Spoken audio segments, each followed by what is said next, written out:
한국 서해가 지금 전쟁터로 변했습니다. 소국이 대국을 맡겠다고? 까불지 말고 양보하라. 한국 섬을 향해 중국 구축함이 돌진했고 전 세계 3억 명이 숨죽였습니다. 충돌 5초 전 그 순간 대한민국 해경정 한 척이 길을 막자 중국은 조롱했습니다. 우린 한 번 움직이면 작은 나라는 흔적도 없다. 그러나 24시간 뒤 극한의 고립 속에서 드러난 건 상상을 초월한 진실이었습니다. 이 사건으로 한미동맹의 위치가 바뀌었다고 하는데요. 그 충격적인 이야기 지금 바로 시작합니다. 제 이름은 빅토르 라르센입니다. 덴마크 해양연구소에서 23년째 동아시아 해역을 연구하고 있죠. 그날 저는 한국해양과학기술원의 초청으로 이어도 해양과학기지를 방문 중이었습니다. 새벽 2시, 저는 관측실에서 야간 데이터를 점검하고 있었죠. 파도 높이 3.7m, 풍속 초속 12m. 평소와 다름없는 수치였습니다. 그런데 2시 31분, 레이더에 이상한 신호가 잡히기 시작했습니다. 라르센 박사님, 이거 좀 보세요. 당직을 서던 한국연구원 태식 씨가 저를 불렀습니다.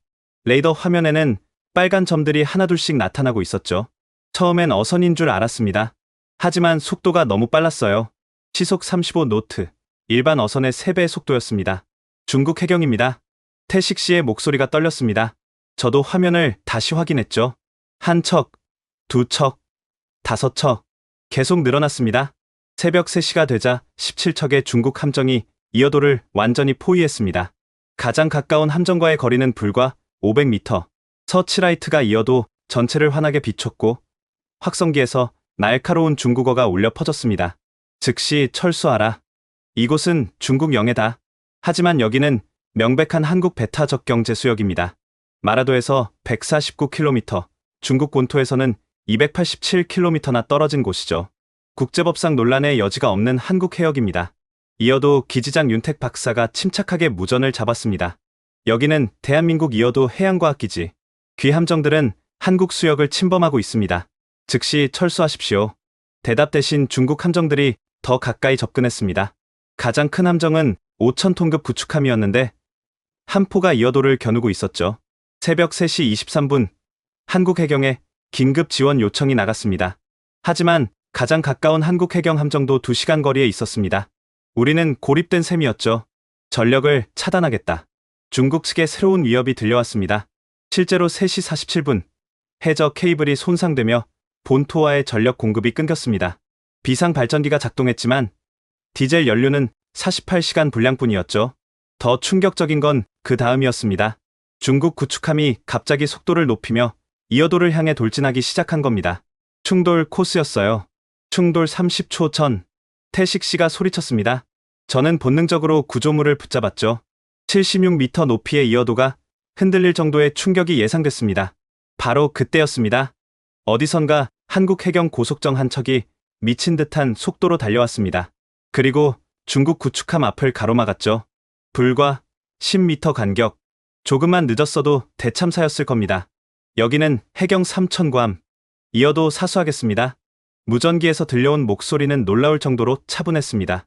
하지만 상황은 절망적이었죠. 한국 해경 한 척 대 중국 함정 17척. 새벽 4시, 드디어 한국 해경 함정 4척이 추가로 도착했습니다. 하지만 여전히 5대 17의 열세였죠. 중국은 이어도를 겹겹이 포위한 채 압박을 계속했습니다. 식수 공급을 차단하겠다. 정말로 5시 17분, 해수 담수화 시설이 작동을 멈췄습니다. 누군가 원격으로 시스템을 해킹한 것 같았어요. 비상용 식수는 7명이 3일간 버틸 분량뿐이었습니다. 그런데 놀라운 일이 벌어졌습니다. 윤택 박사가 위성 인터넷으로 실시간 생방송을 시작한 겁니다. 전 세계 여러분, 지금 이어도에서 벌어지는 상황을 보고 계십니다. 순식간에 접속자가 폭증했습니다. 10만, 50만, 100만, 새벽 6시가 되자 500만 명이 지켜보고 있었죠. 댓글은 초당 수천 개씩 올라왔습니다. 한국 힘내라. 정의는 승리한다. 중국은 철수하라. 전 세계가 실시간으로 목격자가 된 겁니다. 중국도 감히 무력을 사용할 수 없는 상황이 됐죠. 하지만 포위는 계속됐습니다. 오전 9시, 연구원 한 명이 쓰러졌습니다. 극도의 스트레스로 인한 탈진이었죠. 의료 지원을 요청했지만 중국은 차단했습니다. 항복하면 보내주겠다. 비열한 협박이었습니다. 하지만 7명의 연구원 중 단 한 명도 흔들리지 않았습니다. 막내 연구원 보미 씨가 카메라를 향해 말했습니다. 겨우 24세의 젊은 해양생물학자였죠. 우리는 과학자입니다. 여기서 수집하는 데이터는 인류 전체를 위한 것입니다. 절대 물러서지 않겠습니다. 그녀의 말은 순식간에 전 세계로 퍼져나갔습니다. 그리고 놀라운 일이 시작됐죠. 각국 정부가 움직이기 시작한 겁니다. 미국 제치함대가 정기훈련을 명목으로 이어도 인근을 지나갔고, 일본 해상자위대도 항행의 자유 작전을 시작했습니다. 하지만 중국은 물러서지 않았습니다. 오히려 함정 수를 23척으로 늘렸죠. 28시간의 대치가 시작된 겁니다. 전 세계 147개국에서 3억 4천만 명이 지켜보는 가운데 이어도는 완전히 고립된 채 버티고 있었습니다. 하지만 저는 알고 있었습니다. 이것이 23년 전쟁의 정점일 뿐이라는 것을. 잠시 시간을 되돌려 보겠습니다. 중국은 왜 이토록 집요하게 이어도를 노렸을까요?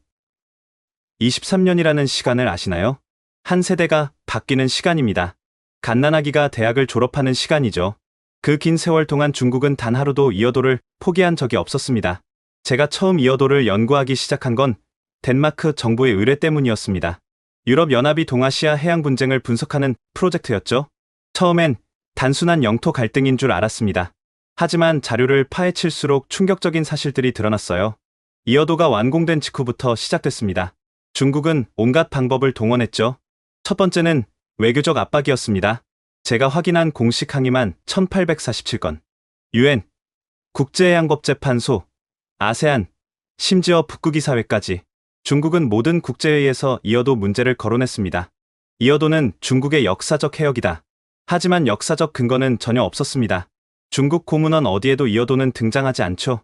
오히려 제주도 해녀들의 전설에만 나오는 곳입니다. 두 번째는 물리적 위협이었습니다. 작년 한 해만 해도 중국 군용기가 이어도 상공을 침범한 횟수가 312회, 하루 평균 한 번꼴이었죠. 가장 심했던 날은 무려 48회, 2시간마다 중국 전투기가 이협 비행을 한 겁니다. 해상에서도 마찬가지였습니다. 중국 해경과 어선을 가장한 민병대가 수시로 접근했죠. 그들은 한국 조사선을 방해하고 연구 장비를 훼손하려 했습니다. 하지만 가장 충격적인 건 작년 8월에 있었던 일입니다. 수중 드론 47대가 동시에 이어도 하부를 촬영하고 있습니다. 한국 해군이 포착한 장면이었죠. 중국이 무인 잠수정 수십 대를 동원해 이어도 기초 구조물을 정밀 스캔한 겁니다. 목적은 뻔했습니다. 약점을 찾아 파괴하려는 것이었죠. 제가 입수한 중국 내부 문서에는 더 놀라운 내용이 있었습니다. 이어도 탈환 프로젝트라는 극비 작전이었죠. 5단계로 구성된 치밀한 계획이었습니다. 1단계, 국제 여론 조작. 2단계, 지속적 물리적 압박. 3단계, 경제적 고립. 4단계, 내부 분열 조장. 5단계, 최종 점령. 실제로 중국은 한국 기업들에게 은밀히 압력을 넣었습니다. 이어도 관련 사업에 참여하면 중국 시장에서 퇴출시키겠다고 협박했죠. 몇몇 기업은 실제로 계약을 포기했습니다. 더 비열한 건 가짜뉴스 유포였습니다. 이어도에서 방사능 유출, 이어도 때문에 어족 자원 고갈, 이어도가 태풍 경로를 바꾼다. 과학적 근거가 전혀 없는 헛소문을 중국 언론이 조직적으로 퍼뜨렸습니다. 심지어 해커들을 동원해 이어도 시스템을 마비시켜야 했죠. 3년 전엔 실제로 관측 데이터 전송이 17시간 중단되는 사고가 있었습니다. 한국은 공식 발표하지 않았지만 중국 해커의 소행이 확실했어요. 그런데 이상한 점이 있었습니다. 중국이 이렇게 집요하게 공격하면서도 정작 이어도 데이터는 계속 받아갔다는 겁니다. 태풍이 올 때마다 중국 기상청은 한국에 이어도 관측 자료를 요청했습니다. 그리고 그 데이터로 수백만 중국인의 생명을 구했죠. 작년 태풍 하이쿠이 때는 이어도 조기경보 덕분에 상하이 시민 500만 명이 대피할 수 있었습니다. 모순적이지 않나요? 파괴하려는 곳에 도움을 받는다는 게. 하지만 중국의 집착엔 이유가 있었습니다. 제가 유럽 정보기관을 통해 입수한 자료에 따르면 중국 지도부는 이어도를 미래 100년을 좌우할 전략적 요충지로 규정하고 있었습니다. 왜일까요? 답은 이어도 아래 숨겨진 것에 있었습니다. 작년 11월 위키리크스의 충격적인 문서가 공개됐습니다. 중국 자원부의 극비 보고서였죠. 제목은 남해 프로젝트 2045. 저는 처음엔 남중국해 관련 문서인 줄 알았습니다. 하지만 내용을 읽고 경악했죠. 이어도 해역의 해저 자원 조사 보고서였던 겁니다. 추정 히토류 매장량 8,700만 톤, 리튬 3,200만 톤, 코발트 450만 톤. 숫자만으론 감이 안 오시죠? 쉽게 설명하면 이렇습니다. 전 세계 전기차 8억 대를 만들 수 있는 리튬, 스마트폰 200억 개를 생산할 수 있는 히토류, 현재 시세로 따지면 100조 원이 넘는 가치입니다. 하지만 진짜 충격은 다음 문장이었습니다. 한국은 이미 이 사실을 알고 있다. 그들이 1993년부터 극비리에 탐사를 시작한 것으로 보인다. 1993년? 이어도 건설 10년 전입니다. 한국이 그때부터 알고 있었다고? 저는 곧바로 한국의 옛정부 문서를 찾기 시작했습니다. 그리고 한국 국회 도서관에서 놀라운 기록을 발견했죠. 프로젝트 해룡이라는 암호명의 보고서였습니다. 당시 과학기술처 산하의 극비 태스크포스가 만들어졌더군요. 카이스트, 서울대, 한국해양연구원의 최정예 과학자 12명이 선발됐습니다. 그들의 임무는 단 하나, 이어도 해역의 모든 것을 조사하는 것이었죠. 프로젝트에 참여했던 한 과학자를 찾아냈습니다. 지금은 은퇴한 K 박사였죠. 그는 30년 만에 처음으로 입을 열었습니다. 우리는 잠수정을 타고 수심 2000m까지 내려갔습니다. 그리고 믿을 수 없는 광경을 목격했죠. 해저 산맥을 따라 펼쳐진 검은 진을 망간단계라고 불리는 해저 광물이었습니다. 그 안에는 히토류와 리튬, 코발트가 고농도로 함유되어 있었죠. 샘플을 분석한 순간 모두가 충격에 빠졌습니다. 순도가 육상 광산의 10배였거든요. 하지만 당시 기술로는 채굴이 불가능했습니다. 수심이 너무 깊었고 조류가 거셌죠. 그래서 한국 정부는 결정했습니다.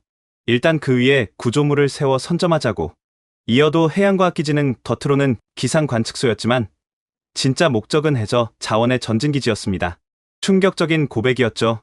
하지만 K 박사의 다음 말은 더 놀라웠습니다. 우리는 중국보다 20년 앞서 있었습니다. 하지만 그들도 결국 알아냈죠. 아마 5년 전쯤일 겁니다. 실제로 중국에 이어도 공격이 급격히 증가한 건 5년 전부터였습니다. 그전까진 외교적 항해 수준이었는데 물리적 위협으로 바뀐 거죠. 중국이 얼마나 조급했는지 보여주는 사례가 있습니다. 2년 전 중국의 한 재벌이 한국 정부에 은밀히 제안했습니다. 이어도 공동개발권을 주면 10조 원을 투자하겠다. 한국은 당연히 거절했죠. 그러자 제안이 바뀌었습니다. 20조 원. 그리고 중국 시장 특별 대우. 역시 거절. 마지막 제안은 이랬습니다. 50조 원. 그리고 영구적 평화협정. 한국은 끝까지 거절했습니다. 그러자 중국의 태도가 완전히 바뀌었죠. 회유에서 이협으로 작년 중국 주석이 내부 회의에서 한 발언이 녹음되어 유출됐습니다. 이어도는 중국의 미래다. 어떤 대가를 치르더라도 차지해야 한다. 왜 이렇게 필사적일까요? 현재 전 세계 히토류의 85%를 중국이 생산합니다. 하지만 중국 내 매장량이 고갈되고 있죠. 10년 후면 바닥날 거라는 분석도 있습니다. 그런데 이어도 해역에 중국 전체 매장량의 3배가 묻혀 있다면? 리튬도 마찬가지입니다. 전기차 시대의 리튬은 석유보다 중요합니다. 이어도의 리튬은 향후 50년간 전 세계 수요를 충당할 수 있는 양이죠. 게다가 이어도는 위치도 완벽합니다. 동중국해의 중심, 태평양으로 나가는 길목, 여기를 장악하면 동아시아 해상 물류를 통제할 수 있습니다. 이어도는 21세기의 수에즈 운하가 될 것이다. 중국 해군 제독의 말입니다. 단순한 자원 이상의 가치를 보고 있는 거죠. 하지만 한국은 이미 30년 전 모든 것을 예견하고 있었습니다. 1993년 겨울, 청와대 지하 벙커에서 극비 회의가 열렸습니다. 참석자는 단 7명, 대통령과 국방장관, 과기처 장관, 국정원장, 그리고 과학자 3명이었죠. 회의록은 30년 후인 작년에야 기밀 해제됐습니다. 첫 페이지를 읽는 순간 저는 소름이 돋았어요. 100년 후 대한민국의 운명이 오늘 결정된다. 대통령의 첫 마디였습니다. 그리고 한 과학자가 보고를 시작했죠. 각하, 이어도 해역에서 엄청난 것을 발견했습니다. 당시 잠수정 해룡호가 극비리에 탐사한 결과였습니다. 한국이 독자 개발한 심해 잠수정으로 존재 자체가 비밀이었죠. 수심 1800m 지점에 거대한 해저 분지가 있습니다. 그곳에 히토류와 전략 광물이 집중 매장되어 있습니다. 하지만 문제가 있었습니다. 국제해양법상 해저 자원은 연안국의 대륙붕에 속해야 소유권을 주장할 수 있죠. 이어도는 애매한 위치였습니다. 선점이 중요합니다. 실효적 지배를 먼저 확립한 쪽이 유리합니다. 국제법 전문가의 조언이었죠. 그때 대통령이 결단을 내렸습니다. 과학기지를 세워라. 겉으로는 기상관측소지만 실제론 해저 자원의 전초기지다. 프로젝트 해룡이 시작된 순간이었습니다. 하지만 쉽지 않았습니다. 우선 절대 비밀을 유지해야 했죠. 중국이 알면 즉시 개입할 게 뻔했으니까요. 그래서 위장 작전을 펼쳤습니다. 표면적으론 태풍 조기 경보 시스템 구축이었죠. 실제로도 필요한 일이었기에 완벽한 명분이었습니다. 자금 조달도 교묘했습니다. 국방비, 과학기술 예산, 해양수산 예산에 분산시켜 숨겼죠. 총 300억 원이 극비리에 투입됐습니다. 핵심은 기술 개발이었습니다. 카이스트 팀이 맡은 건 구조물 설계였죠. 팀장은 당시 35세의 젊은 교수 백도원 박사였습니다. 태풍과 10m 파도를 견디는 구조물? 불가능하다고 했습니다. 백 박사를 만나 들은 이야기입니다. 지금은 70대 노교수가 됐지만 그때를 생생히 기억하고 있었죠. 7년 동안 밤낮 없이 연구했습니다. 컴퓨터 시뮬레이션만 3만 번을 돌렸죠. 핵심은 유연한 강철이었습니다. 태풍에 맞서 버티는 게 아니라 함께 움직이며 힘을 분산시키는 설계였죠. 대나무가 태풍에도 부러지지 않는 원리를 응용한 겁니다. 서울대 팀은 해저 탐사 장비를 개발했습니다.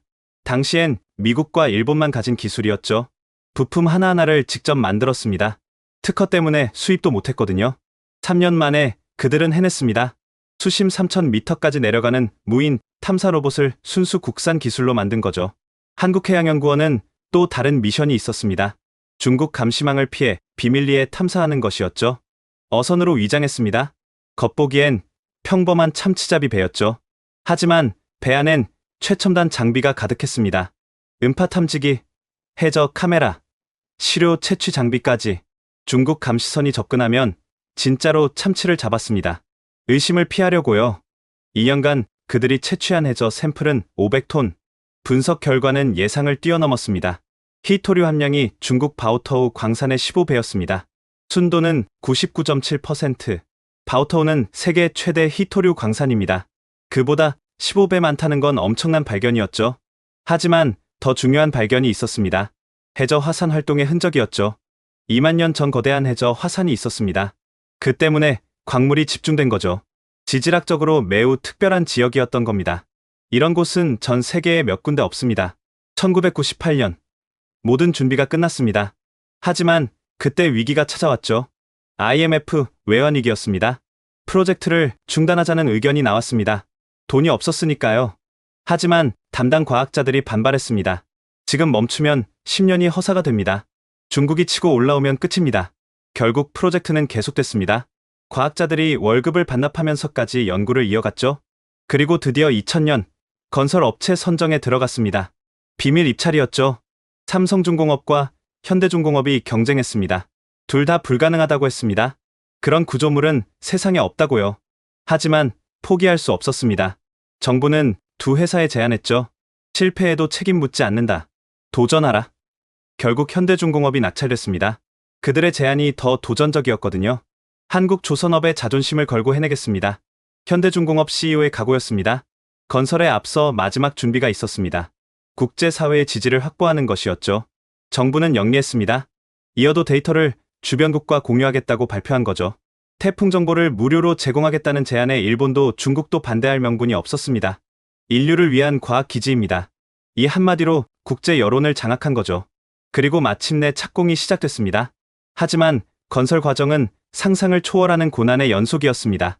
2001년 3월 15일 울산 현대중공업 조선소 거대한 철골 구조물이 모습을 드러냈습니다. 높이 76m, 무게 3,400톤. 당시 세계 최대 규모의 해상 구조물이었죠. 책임자는 현대중공업의 수석 엔지니어 강혁준 이사였습니다. 그를 작년에 만났을 때 그는 아직도 그날의 악몽을 기억하고 있었습니다. 첫 번째 시도는 완전한 실패였습니다. 2001년 5월 구조물을 바지선에 실어 이어도로 출발했습니다. 하지만 이틀 만에 되돌아왔죠. 파도가 6m를 넘으면서 구조물이 기울기 시작한 겁니다. 10도만 더 기울었으면 전복됐을 겁니다. 두 번째 시도는 날씨가 좋은 7월이었습니다. 이번엔 이어도 근처까지 갔죠. 하지만 설치 직전 해저 암초의 위치가 도면과 달랐습니다. 오차가 12m였습니다. 구조물을 내려놓을 수가 없었죠. 다시 돌아와 설계를 수정했습니다. 그런데 9월 세 번째 시도에서 진짜 재앙이 일어났습니다. 태풍 나리가 갑자기 진로를 바꿨습니다. 예보에도 없던 태풍이 이어도를 직격한 거죠. 구조물을 고정하던 중이었는데 12m 파도가 덮쳤습니다. 케이블이 끊어지는 소리가 천둥 같았습니다. 3,400톤 구조물이 마치 종이배처럼 뒤집혔습니다. 더 끔찍한 건 인명피해였죠. 김태수, 박준영, 이상혁. 잊을 수 없는 이름들입니다. 3명의 엔지니어가 파도에 휩쓸려 실종됐습니다. 수색 작업을 일주일 했지만 시신도 찾지 못했죠. 중단하자는 의견이 많았습니다. 더 이상의 희생은 안 된다고요. 하지만 희생자 가족들이 나섰습니다. 김태수 씨의 부인이 현대중공업을 찾아왔죠.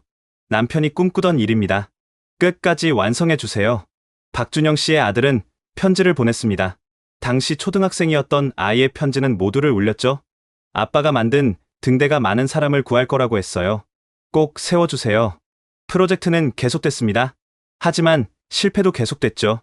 네 번째 시도는 장비 고장, 다섯 번째는 중국 어선단의 방해, 여섯 번째는 해저 집안 붕괴, 일곱 번째는 보급선 좌초, 17번 실패했습니다. 돈으로 따지면 500억 원이 바다에 버려진 거죠. 직원들의 사기는 바닥이었습니다. 언론은 세금 먹는 하마라고 비판했죠. 하지만 포기할 수 없었습니다. 강혁준 이사는 직원들과 약속했습니다. 한 번만 더 하자. 정말 마지막이다. 2003년 6월 1일 18번째 도전이 시작됐습니다. 이번엔 모든 게 달랐죠. 해군이 호위를 제공했습니다. 기상청은 24시간 날씨를 예보했고요. 심지어 무당까지 불러 구슬했습니다. 과학자가 무슨 굿이냐고요? 그때는 정말 지푸라기라도 잡고 싶었습니다. 6월 10일 이어도 도착. 바다는 잔잔했고 하늘은 맑았습니다. 자, 내려놓는다. 오전 11시 23분 3,400톤 구조물이 서서히 내려갔습니다. 수십 명이 숨을 죽이고 지켜봤죠. 11시 47분 구조물이 해저 암초에 정확히 안착했습니다. 성공이다. 누군가 외쳤고 모두가 환호했습니다. 강혁준 이사는 그 자리에 주저앉아 울었다고 합니다. 17번의 실패, 3명의 희생, 2년의 악몽이 끝난 순간이었습니다. 다음날 완공식이 열렸습니다. 대통령이 헬기로 직접 방문했죠. 이어도는 대한민국의 미래입니다. 대통령의 선언과 함께 태극기가 76m 상공에 펄럭였습니다. CNN은 불가능을 가능으로 만든 한국이라고 보도했습니다. BBC는 21세기 최고의 해양 건축물이라고 극찬했죠. 일본 NHK 기자가 물었습니다. 어떻게 해냈습니까? 강혁준 이사의 대답은 단순했습니다. 포기하지 않았으니까요. 하지만 중국의 반응은 즉각적이고 격렬했습니다. 완공 3일 후 중국 어선 200척이 이어도를 포위했습니다. 불법 구조물 철거를 외치며 시위했죠. 일주일 후엔 중국 외교부가 공식 항의했습니다. 한국의 일방적 행동은 용납할 수 없다. 한 달 후엔 중국 해군 구축함 3척이 이어도 10km까지 접근했습니다. 전쟁 직전까지 갔습니다. 당시 한국 해군 참모총장의 증언입니다. 하지만 한국은 물러서지 않았습니다. 오히려 이어도를 요새화하기 시작했죠. 최첨단 레이더, 위성통신 장비, 비상발전기, 해수 담수화 시설. 1년 만에 이어도는 난공불락의 해상 기지가 됐습니다. 그리고 한국은 약속을 지켰습니다. 모든 기상 데이터를 실시간으로 공개한 거죠. 중국도, 일본도, 대만도 무료로 이용할 수 있었습니다. 우리가 원한 건 독점이 아니라 공존이었습니다. 하지만 진짜 전쟁은 이제부터였습니다. 2003년 6월 11일 오전 10시 이어도 완공식에는 전 세계 37개국 취재진이 몰렸습니다. 한국이 이룬 불가능한 도전을 직접 보려는 것이었죠. 저도 그날 그곳에 있었습니다. 덴마크 해양연구소 대표 자격으로 초청받았거든요. 헬기에서 내려다본 이어도는 장관이었습니다. 끝없는 바다 한가운데 우뚝 선 철의 요새. 마치 SF 영화의 한 장면 같았죠. 완공식은 감동적이었습니다. 특히 희생자 추모 시간이 그랬죠. 김태수, 박준영, 이상혁, 이어도의 영원한 수호자가 되신 분들을 기억합니다. 대통령의 추도사에 많은 이들이 눈물을 흘렸습니다. 희생자 유족들에게는 최고 등급의 훈장이 추서됐죠. 그런데 행사 도중 이상한 일이 벌어졌습니다. 중국 함정 접근, 거리 8km, 한국 해군 레이더에 중국 군함 5척이 포착된 겁니다. 완공식을 방해하려는 듯 빠르게 접근했죠. 긴장이 흐르는 순간 한국 대통령이 침착하게 말했습니다. 예정대로 진행하십시오. 그리고 깜짝 발표가 이어졌습니다. 오늘부터 이어도의 모든 데이터를 전 세계에 실시간 공개합니다. 인류를 위한 과학기지로 운영하겠습니다. 중국 함정은 5km 지점에서 멈췄습니다. 더 접근하면 국제적 비난을 받을 게 뻔했으니까요. CNN 기자 제인 바커가 현장에서 리포트했습니다. 한국이 해냈습니다. 평화와 과학의 이름으로 바다를 정복했습니다. 하지만 완공식 3일 후 첫 번째 위기가 찾아왔습니다. 새벽 4시 중국 어선 200척이 이어도를 에워쌌습니다. 어민으로 위장한 해상 민병대였죠. 불법 구조물을 철거하라. 그들은 쇠사슬과 갈고리를 들고 이어도에 접근했습니다. 실제로 구조물에 올라가려 했죠. 이어도에는 단 3명의 연구원만 있었습니다. 위급한 순간이었죠. 그때 놀라운 일이 벌어졌습니다. 연구원 한 명이 인터넷으로 생중계를 시작한 겁니다. 2003년 당시엔 실시간 스트리밍이 막 시작되던 시절이었는데 말이죠. 전 세계 여러분, 지금 이어도가 공격받고 있습니다. 순식간에 전 세계로 퍼졌습니다. 10분 만에 조회수 100만, 1시간 만에 1000만, 국제 여론이 들끓었습니다. 중국은 부끄러운 줄 알라. 한국 힘내라. 과학이지. 전쟁이 아니다. 압박을 느낀 중국은 어선들을 철수시켰습니다. 하지만 이건 시작에 불과했죠. 일주일 후 중국 정부가 공식 성명을 발표했습니다. 이어도는 중국 고유의 영토다. 한국은 즉시 철거하라. 근거는 억지스러웠습니다. 명나라 시대 지도에 소맥도라는 섬이 있는데 그게 이어도라는 주장이었죠. 하지만 소맥도는 이어도에서 300km나 떨어진 다른 곳이었습니다. 한국의 대응은 영리했습니다. 반박하는 대신 과학 데이터를 공개한 거죠. 이어도 첫 번째 태풍 관측 성공. 48시간 전 예보 정확도 92%. 이 데이터 덕분에 일본 오키나와에서 10만 명이 대피할 수 있었습니다. 일본 언론이 대서특필했죠. 한국 이어도 생명의 등대가 되다. 중국도 가만히 있지 않았습니다. 한 달 후 충격적인 발표를 했죠. 이어도 50km 지점에 중국 해양 기지를 건설한다. 대놓고 맞불을 놓겠다는 거였습니다. 하지만 중국은 몰랐죠. 한국이 이미 준비하고 있었다는 걸. 프로젝트 청룡을 가동하십시오. 한국 정부의 극비 지시가 떨어졌습니다. 이어도 주변 해역을 완전히 장악하는 계획이었죠. 우선 해저 케이블을 설치했습니다. 본토에서 이어도까지 전력과 통신을 안정적으로 공급하는 시스템이었죠. 다음은 수중 감시망이었습니다. 음파 탐지기 100개를 해저에 설치해 잠수함까지 탐지할 수 있게 했습니다. 마지막은 무인 드론 시스템이었습니다. 24시간 이어도 주변을 감시하는 공중 초계망이었죠. 중국은 발만 동동 굴렀습니다.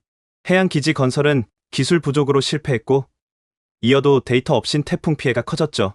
결정적 순간은 그해 9월이었습니다. 슈퍼 태풍 매미가 동중국해를 강타했습니다. 중국은 제대로 대비하지 못해 200명이 사망했죠. 반면 이어도 데이터를 활용한 한국과 일본은 인명피해가 거의 없었습니다. 중국 언론조차 인정할 수밖에 없었습니다. 이어도가 없었다면 피해는 10배였을 것이다. 하지만 중국 정부는 체면 때문에 물러설 수 없었습니다. 그래서 선택한 게 지루한 소모전이었죠. 23년 동안 끊임없이 괴롭히기로 한 겁니다. 하지만 진짜 전쟁은 작년 10월에 일어났습니다. 작년 10월 17일 목요일, 저는 한국해양과학기술원의 초청으로 조사선 한빛호에 승선해 있었습니다. 이어도 주변 해양 생태계를 조사하는 정기 항해였죠. 오전 9시 15분, 우리는 이어도에서 3km 지점에서 플랑크톤 샘플을 채취하고 있었습니다. 바다는 잔잔했고 날씨는 화창했죠. 평화로운 연구 활동이었습니다. 그때 갑자기 레이더에 고속 접근하는 물체가 포착됐습니다. 중국 해경 5303함입니다. 거리 2km, 속도 40노트. 함장 김철수 대령이 즉시 회피 기동을 명령했습니다. 하지만 중국 해경선은 진로를 바꿔 계속 따라왔죠. 충돌 코스입니다. 1km, 500m, 200m. 믿을 수 없는 속도로 거리가 좁혀졌습니다. 그리고 9시 23분 충돌했습니다. 쿵! 굉장한 충격과 함께 한빛호가 30도 기울었습니다. 저는 난간을 붙잡고 간신히 버텼지만 옆에 있던 연구원들은 그러지 못했죠. 사람이 물에 빠졌다. 해양생물학자 진서연 박사와 김하늘 연구원이 바다로 떨어졌습니다. 차가운 10월 바다였죠. 더 끔찍한 건 중국 해경의 행동이었습니다. 구조는커녕 오히려 방해했습니다. 구조 작업 중단. 먼저 항복하라. 미친 소리였죠. 물에 빠진 사람을 볼모로 잡겠다는 겁니다. 한빛호 선원들은 명령을 무시하고 구명보트를 내렸습니다. 하지만 중국 해경이 고속정을 보내 막았죠. 접근하면 발포한다. 실제로 공포탄을 쐈습니다. 구명보트는 후퇴할 수밖에 없었죠.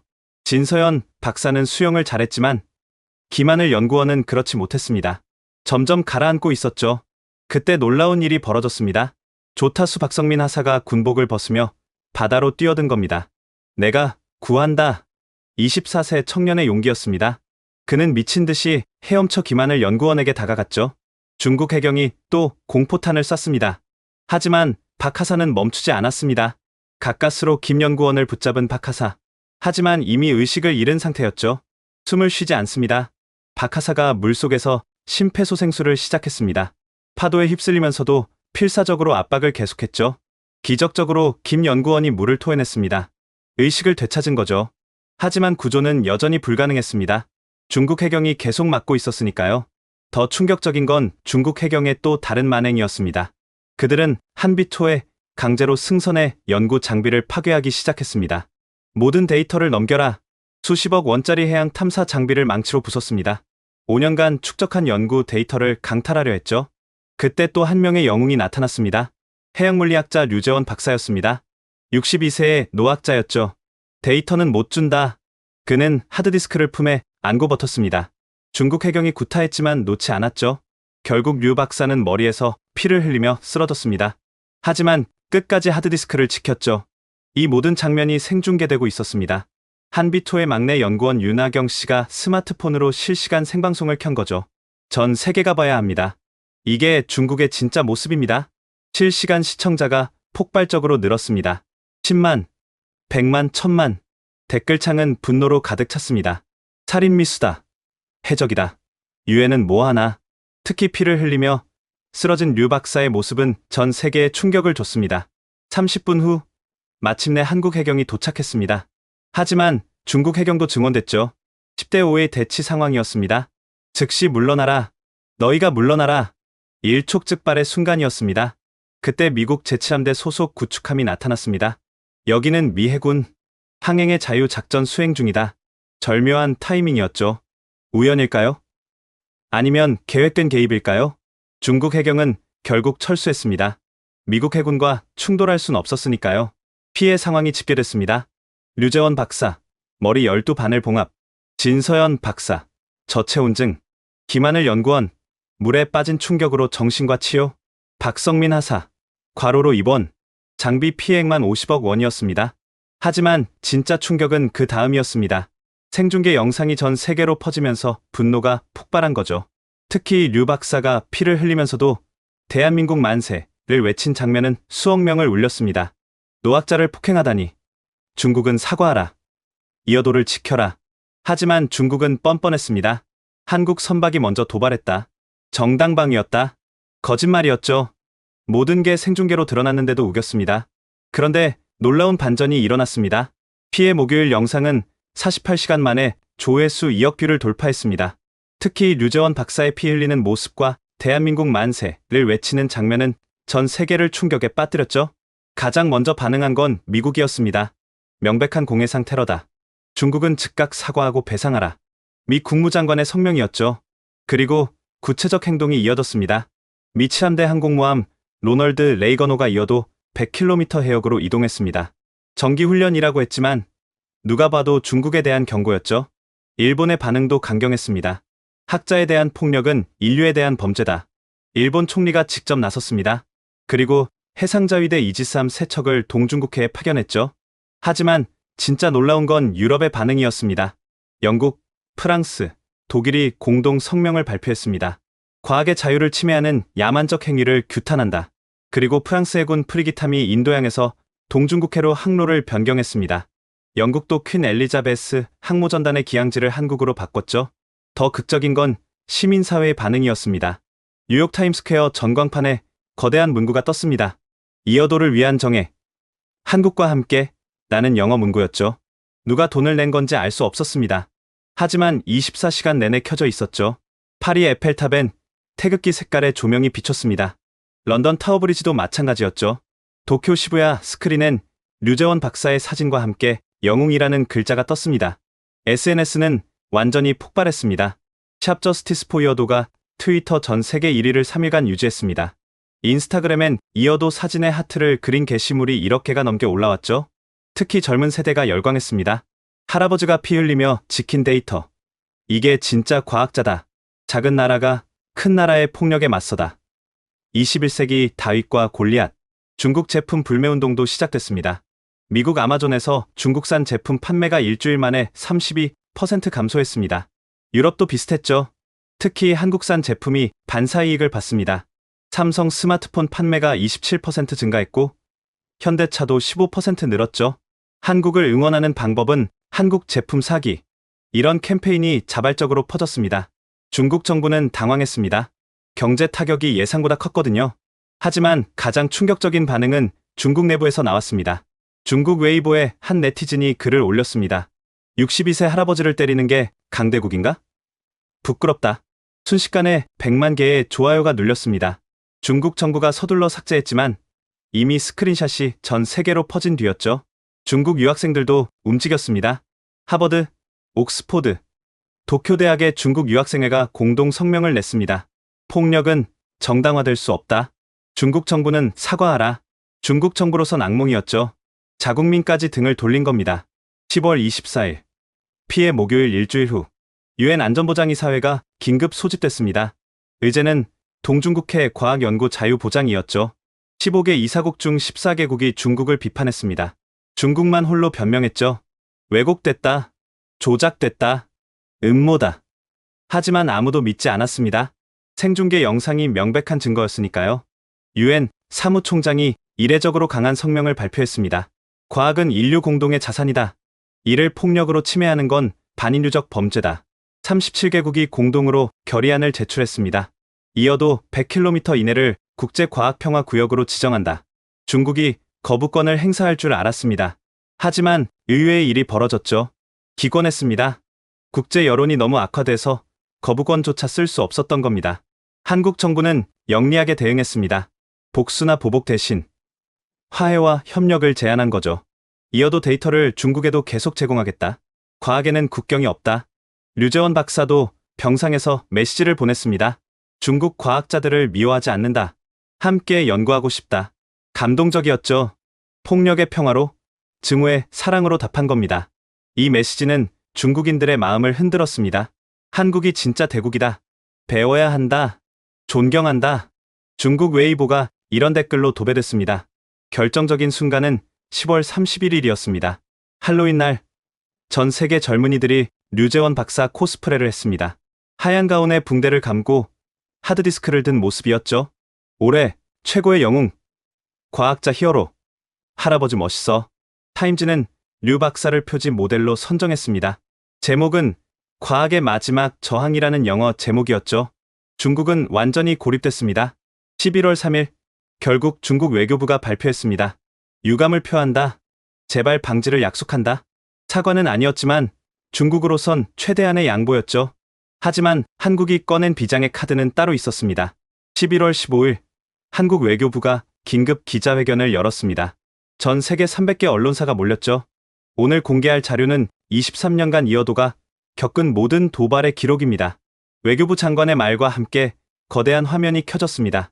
이어도 블랙박스 프로젝트. 아무도 몰랐습니다. 한국이 23년간 모든 것을 기록하고 있었다는 걸.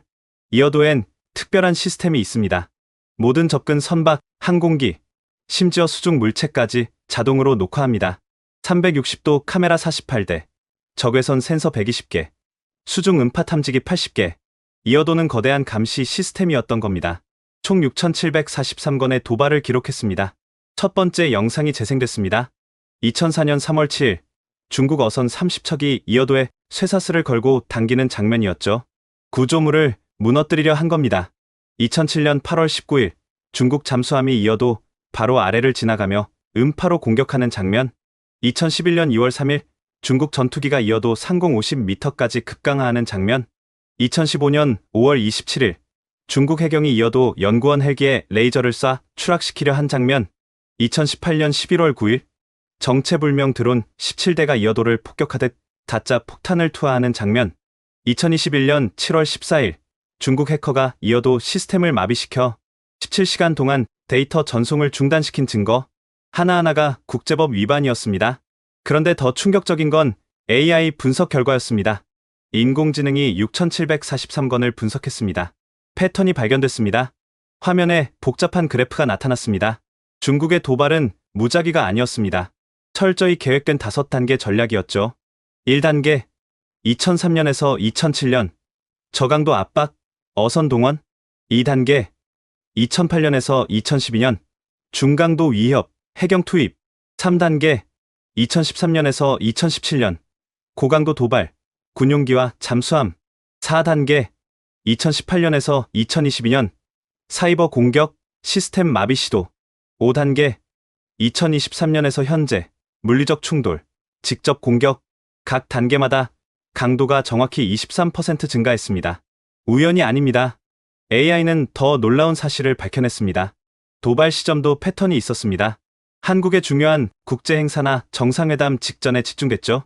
2018년 평창 올림픽 한 달 전 87회 도발, 2019년 한미 정상회담 일주일 전 43회 도발, 2023년 G7 정상회의 3일 전 29회 도발, 의도적으로 한국을 압박한 거였습니다.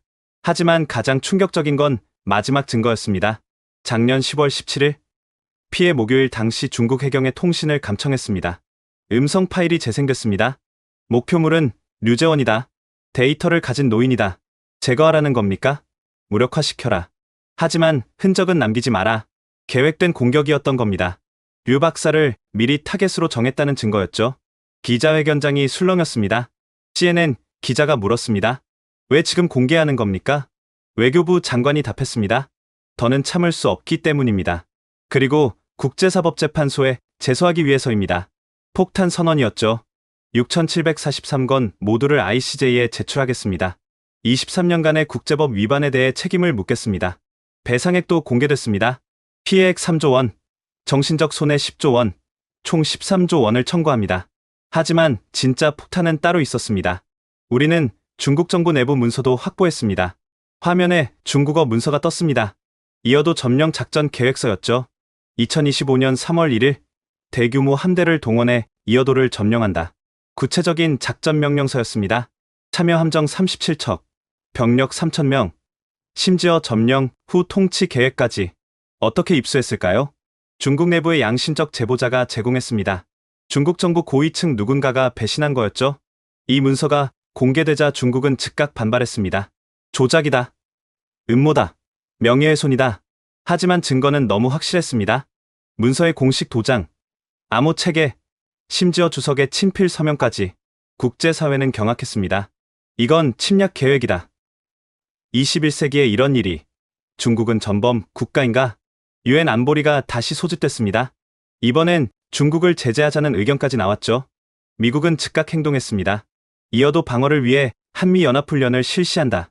항공모함 2척, 이지스함 8척이 동원되는 대규모 훈련이었죠. 일본도 가세했습니다. 한미일 3국 연합훈련으로 확대한다. 나토도 지지를 표명했습니다. 이어도는 자유진영 전체가 지킬 것이다. 중국은 완전히 궁지에 몰렸습니다. 그런데 한국이 또 놀라운 카드를 꺼냈습니다. 그럼에도 불구하고 우리는 중국과 화해하길 원합니다. 무슨 의미일까요? 이어도 데이터를 계속 제공하겠습니다. 23년간 우리가 그래왔듯이 실제로 한국은 23년간 단 한 번도 중국의 데이터 제공을 중단한 적이 없었습니다. 도발을 받으면서도 말이죠. 왜냐하면 외교부 장관이 마지막 자료를 공개했습니다. 이어도 덕분에 구조된 생명들입니다. 화면에 숫자가 떴습니다. 54만 7,293명. 23년간 이어도 데이터로 목숨을 구한 사람 숫자입니다. 상세 내역이 공개됐습니다. 한국인 8만 9,457명, 중국인 31만 2,847명, 일본인 7만 4,332명, 필리핀인 4만 5,621명, 대만인 2만 5,036명. 놀랍게도 중국인이 가장 많았습니다. 2019년 태풍 링링, 이어도가 72시간 전 정확한 경로를 예측했습니다. 당시 영상이 재생됐습니다. 상하이 시민 20만 명이 대피하는 장면이었죠. 만약 이어도 데이터가 없었다면 최소 5,000명이 죽었을 겁니다. 중국 기상청도 인정한 분석이었습니다. 2020년 태풍 하이선, 이어도 조기 경보로 중국 저장성 주민 15만 명 대피. 2021년 태풍 찬투, 이어도 데이터로 상하이 공항 항공기 500대 사전 이동. 2022년 태풍 흰남노, 이어도 예측으로 중국 어선 3,000척 긴급 귀향. 중국이 이어도를 공격할 때도 우리는 데이터를 보냈습니다. 실제 기록이 공개됐습니다. 2020년 8월 5일 중국 해경이 이어도 포위 중. 같은 시각 한국 기상청이 중국의 태풍 데이터 전송. 적을 공격하면서 적의 도움을 받는 모순. 이게 23년간 계속됐습니다. 그런데 더 감동적인 사례가 있었습니다. 2018년 12월 23일 중국 어선 동방명주호가 태풍에 조난당했습니다. 선원 17명이 탄 배는 침몰 직전이었죠. 구조 신호를 포착한 건 이어도였습니다. 이어도는 즉시 중국 해경에 정확한 좌표를 전송했습니다. 덕분에 17명 전원이 구조됐죠. 그런데 놀라운 반전이 있었습니다. 동방명주호는 어선이 아니었습니다. 중국 해군 정보선이었죠. 이어도를 정찰하러 왔다가 조난당한 거였습니다. 우리는 알고 있었습니다. 하지만 구조했습니다. 생명엔 적과 아군이 없으니까요. 구조된 중국 해군 대위가 보낸 편지가 공개됐습니다. 평생 잊지 못할 은혜입니다. 이어도는 적이 아니라 은인입니다. 하지만 가장 극적인 사례는 작년 7월이었습니다. 중국 초등학생 수학여행단을 태운 여객선이 태풍에 갇혔습니다. 학생 200명, 교사 20명이 타고 있었죠. 엔진 고장으로 표류 중입니다. 도와주세요. 이어도가 긴급 구조 신호를 포착했습니다. 하지만 파도가 12m, 헬기 출동이 불가능했죠. 그때 이어도 연구원들이 결정했습니다. 우리가 직접 구한다. 이어도엔 비상용 구조정이 하나 있었습니다. 정원 10명의 작은 배였죠. 연구원 5명이 자원했습니다. 12m 파도를 뚫고 나가는 건 자살 행위나 다름없었지만 아이들을 구해야 합니다. 2시간의 사투 끝에 그들은 중국 여객선에 도착했습니다. 하지만 200명을 10명 정원 구조정으로 옮기는 건 불가능했죠. 그래서 그들이 선택한 방법은 충격적이었습니다. 이어도까지 예인한다. 12m 파도 속에서 고장난 여객선을 끌고 가겠다는 거였습니다. 8시간. 그들은 8시간 동안 200톤 여객선을 끌었습니다. 구조정 엔진이 과열로 멈출 뻔했지만 포기하지 않았죠. 마침내 이어도 도착. 하지만 어떻게 200명을 76m 위로 올릴까요? 비상 사다리를 내립니다. 이어도 외벽에 설치된 비상 사다리. 하지만 12m 파도에선 사다리도 위험했죠. 아이들부터 한 명씩. 연구원들이 아이들을 업고 사다리를 올랐습니다. 5시간 걸려 200명 전원을 구조했습니다. 구조된 중국 초등학생이 그린 그림이 공개됐습니다. 이어도와 태극기, 그리고 고맙습니다라는 한글이 적혀 있었죠. 중국 CCTV가 이 사건을 보도했습니다. 이어도는 중국 아이들의 생명의 은인이다. 중국 정부는 곤란했겠죠. 공격하던 곳이 자국민을 구했으니. 하지만 진짜 충격은 통계였습니다. 23년간 이어도가 예측한 태풍은 127개, 정확도 94.7%. 이 데이터가 없었다면 동아시아 전체 사망자가 50만 명은 늘었을 겁니다. MIT 기후연구소의 분석이었습니다. 경제 효과도 계산됐습니다. 이어도 데이터로 절약된 재해 복구 비용 500조 원. 중국이 가장 큰 혜택을 받았습니다. 180조 원을 절약했죠. 그런데도 이어도를 공격한다? 전 세계가 이해할 수 없었습니다. CNN 앵커가 중국 대변인에게 물었습니다. 당신들 목숨을 구한 곳을 왜 파괴하려 합니까? 중국 대변인은 답하지 못했습니다. 그때 놀라운 일이 벌어졌습니다. 중국 시민들이 나선 거였습니다. 베이징 천안문 광장 근처 한 청년이 피켓을 들었습니다. 이어도 고맙습니다. 우리 할머니를 구해줘서. 즉시 공안이 체포했지만 SNS로 퍼졌습니다. 상하이, 광저우, 선전, 중국 전역에서 비슷한 시위가 일어났죠. 이어도는 은인이다. 정부는 배은망덕하지 마라. 중국 정부는 인터넷을 차단했지만 소용없었습니다. VPN으로 우회해서 계속 퍼졌죠. 결정적인 순간은 중국 과학원 성명이었습니다. 이어도 데이터 없이는 중국 기상 예보가 불가능하다. 중국 최고 과학자들이 정부의 반기를 든 거였습니다. 그리고 2025년 2월 28일 새벽 그 운명의 순간이 다가왔습니다. 2월 28일 새벽 2시 31분. 중국 함정 17척이 이어도를 포위했다는 소식이 전해진 지 정확히 1분 만에 세계는 움직이기 시작했습니다. 뉴욕에 사는 한국계 미국인 데니얼 정 씨가 가장 먼저 반응했습니다. 이어도 실시간 상황을 중계하겠습니다. 그는 유튜브, 트위치, 틱톡의 동시 생방송을 시작했죠. 이어도가 제공하는 실시간 영상을 받아 전 세계에 중계한 겁니다. 10분 만에 시청자 100만, 30분 만에 1000만, 1시간 만에 5천만. 새벽 3시 47분, 중국 구축함이 이어도를 향해 돌진하는 순간 시청자가 1억 명을 돌파했습니다. 전 세계가 숨을 죽이고 지켜봤죠. 충돌 5초 전 한국 해경정이 가로막는 장면은 역사에 남을 명장면이었습니다. 바로 그 순간 놀라운 일이 시작됐습니다. 미국 대통령이 트위터에 글을 올렸습니다. 지금 이어도를 보고 있다.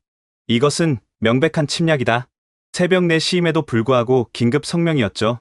5분 후 일본 총리도 트윗했습니다. 이어도를 지지한다. 일본 해상자위대 출동 준비 완료. 영국 총리, 프랑스 대통령, 독일 총리가 연달아 메시지를 보냈습니다. 과학과 평화의 상징 이어도를 지켜라. 새벽 5시 전 세계 147개국 정상이 이어도 지지 성명을 발표했습니다. 역사상 전례 없는 일이었죠. 하지만 진짜 기적은 시민들이 만들었습니다. 뉴욕 타임스퀘어. 새벽임에도 수만 명이 모였습니다. 거대한 스크린으로 이어도 상황을 지켜보며 응원했죠. 코리아, 코리아, 코리아. 파리 샹젤리제 거리도 마찬가지였습니다. 이어도의 자유를 이라고 프랑스어로 외쳤죠. 도쿄 시부야 교차로엔 10만 명이 운집했습니다. 이어도 힘내라 라고 일본어로 외쳤습니다. 가장 놀라운 건 중국이었습니다. 베이징의 한 대학생이 위챗에 글을 올렸습니다. 나는 중국인이지만 이어도를 지지한다. 할아버지가 이어도 덕분에 살았다. 순식간에 100만 개 공유. 중국 정부가 차단했지만 계속 퍼졌죠. 상하이의 한 시민은 더 용감했습니다. 아파트 창문에 한글로 이어도 감사합니다라고 적은 현수막을 걸었죠.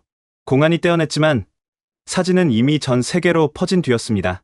오전 6시 실시간 시청자가 2억 명을 넘었습니다. 그때 이어도에서 감동적인 장면이 연출됐습니다. 고립된 연구원 7명이 카메라 앞에 섰습니다. 그리고 태극기를 들고 애국가를 부르기 시작했죠.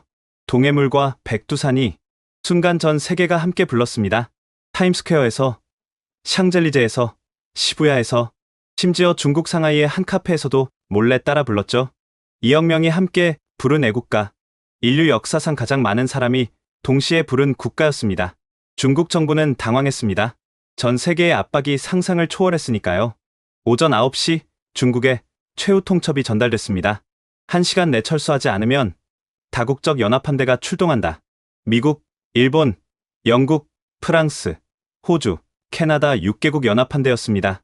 실제로 미 칠함대 항공모함이 이미 이동 중이었고 일본 이지스함 8척도 출항했죠.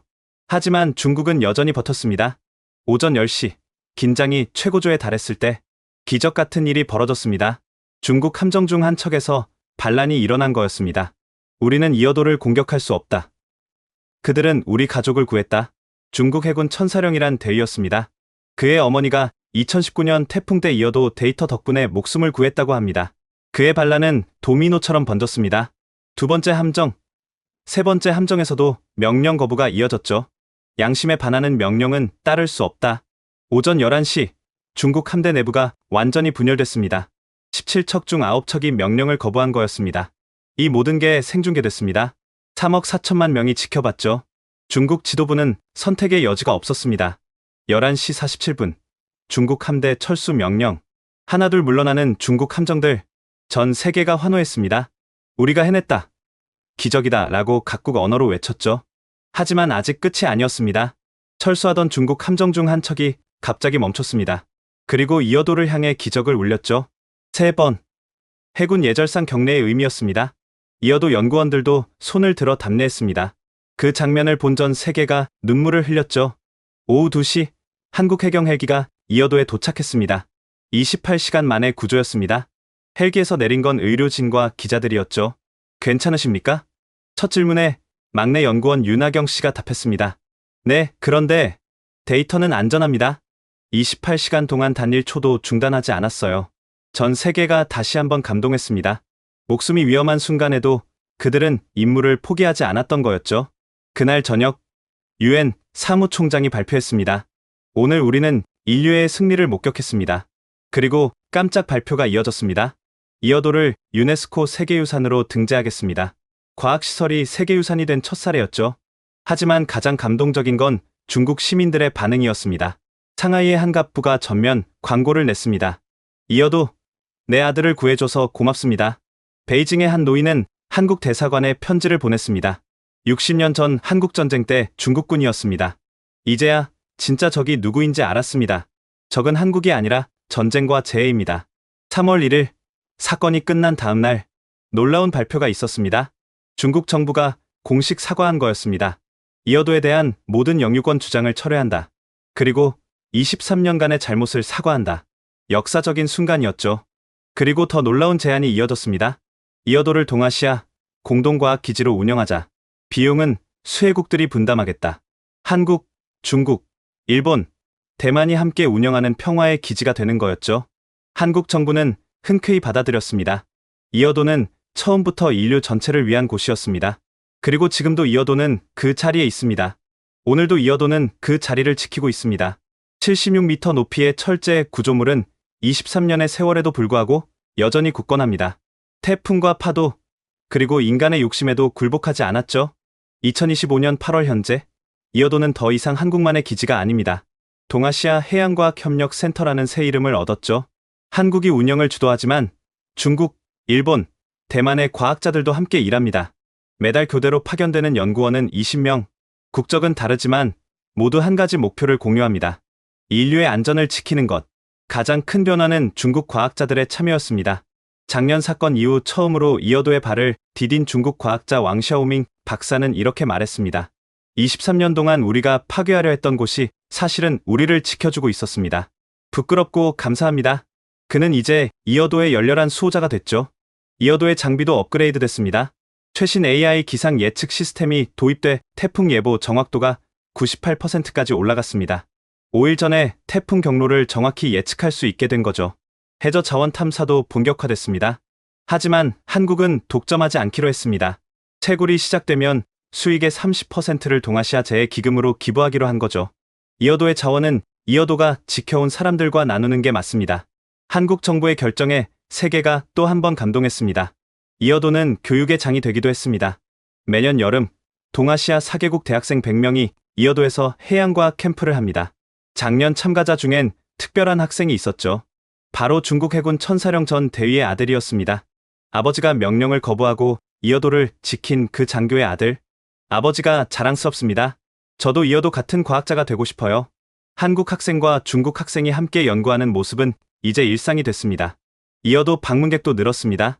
물론 일반인은 갈 수 없지만 특별한 사람들은 초청받죠. 그중 가장 감동적인 방문은 작년 12월이었습니다. 2003년 건설 당시 희생된 김태수, 박준영, 이상혁 씨의 가족들이 방문한 거였습니다. 김태수 씨의 아들은 이제 30대 엔지니어가 됐습니다. 아버지가 꿈꾸던 이어도를 드디어 봅니다. 아버지, 당신의 꿈이 이렇게 컸군요. 이어도엔 이제 추모비가 있습니다. 건설 과정에서 희생된 3명과 23년간 이어도를 지키다 순직한 12명의 이름이 새겨져 있죠. 매일 아침 8시 연구원들은 추모비 앞에서 묵념합니다. 국적에 관계없이 모두가 참여하죠. 이어도의 미래는 더 밝습니다. 이어도2 프로젝트가 시작됐거든요. 제주 남쪽 200km 지점에 두 번째 해양과학기지를 건설하는 계획입니다. 이번엔 처음부터 4개국이 함께 건설하기로 했죠. 대립이 아닌 협력으로, 갈등이 아닌 상생으로. 프로젝트 슬로건입니다. 가장 놀라운 변화는 민간 차원의 교류였습니다. 이어도 키즈라는 모임이 생겼습니다. 이어도 데이터로 목숨을 구한 사람들의 모임이죠. 회원이 무려 10만 명. 매년 6월 11일 이어도의 날에 모여 감사 행사를 합니다. 작년 행사엔 특별한 손님이 왔습니다. 94세의 중국 할머니 장매였습니다. 2019년 태풍 때 이어도 덕분에 목숨을 구한 분이죠. 이어도가 없었다면 증손자 얼굴도 못 봤을 거예요. 한국에 이어도에 감사합니다. 할머니의 눈물에 모두가 울었습니다. 이어도는 문화가 됐습니다. 한국에선 이어도 사나이라는 영화가 만들어졌고 중국에선 해상등대라는 드라마가 제작됐죠. 일본에선 기적의 76m라는 다큐멘터리가 방영됐습니다. 모두 실화를 바탕으로 한 작품들이었죠. 이어도는 과학 발전에도 기여했습니다. 23년간 축적된 데이터로 기후변화 연구가 비약적으로 발전했습니다. 이어도 데이터 없인 동아시아 기후 연구가 불가능합니다. 노벨상 수상자 제임스 한센 박사의 말입니다. 실제로 이어도 데이터를 활용한 논문이 매년 500편씩 발표되고 있죠. 그리고 오늘 2025년 8월 24일 이어도의 새로운 역사가 쓰였습니다. 유엔이 이어도를 인류평화 유산 1호로 지정한 거였습니다. 갈등을 평화로, 대립을 협력으로 바꾼 인류의 자산이라는 평가였죠. 지정식엔 4개국 정상이 모두 참석했습니다. 한국 대통령이 말했습니다. 이어도는 우리가 지켜낸 것이 아닙니다. 인류가 함께 지켜낸 것입니다. 중국 주석도 화답했습니다. 23년의 잘못을 인정합니다. 이제 이어도는 미래를 함께 만들어갈 곳입니다. 그리고 4개국 정상이 함께 이어도 꼭대기에 새 깃발을 올렸습니다. 하얀 바탕에 푸른 파도, 그 위에 떠오르는 태양. 동아시아 해양 평화를 상징하는 깃발이었죠. 76m 상공에서 펄럭이는 깃발. 태극기도, 오성훈기도, 일장기도, 청천백일기도 아닌 평화의 깃발. 바로 그 순간 이어도는 한나라의 기지에서 인류 전체의 등대가 됐습니다. 지금 이 순간에도 이어도는 데이터를 수집하고 있습니다. 파도 높이, 풍속, 수온, 기압, 1초도 쉬지 않고 인류의 안전을 위해 일하고 있죠. 그리고 내일도, 모레도 영원히 그 자리를 지킬 것입니다. 바다가 있는 한, 태풍이 있는 한, 지켜야 할 생명이 있는 한, 이어도는 영원한 파수꾼입니다. 여러분, 이것이 바로 이어도의 기적입니다. 작은 구조물이 수십만 생명을 지키고 갈등을 평화로 바꾼 이야기. 우리가 끝까지 포기하지 않을 때 불가능도 가능해진다는 증거이기도 합니다. 혹시 오늘 이야기가 마음에 남았다면 주변과 꼭 나눠주세요. 더 많은 이들이 이어도의 의미를 알 수 있도록요. 구독과 좋아요는 저에게 큰 힘이 됩니다. 앞으로도 세상을 바꾼 놀라운 이야기들로 찾아오겠습니다. 끝까지 함께 해주셔서 감사합니다. 지금까지 감동편지함이었습니다. 감사합니다.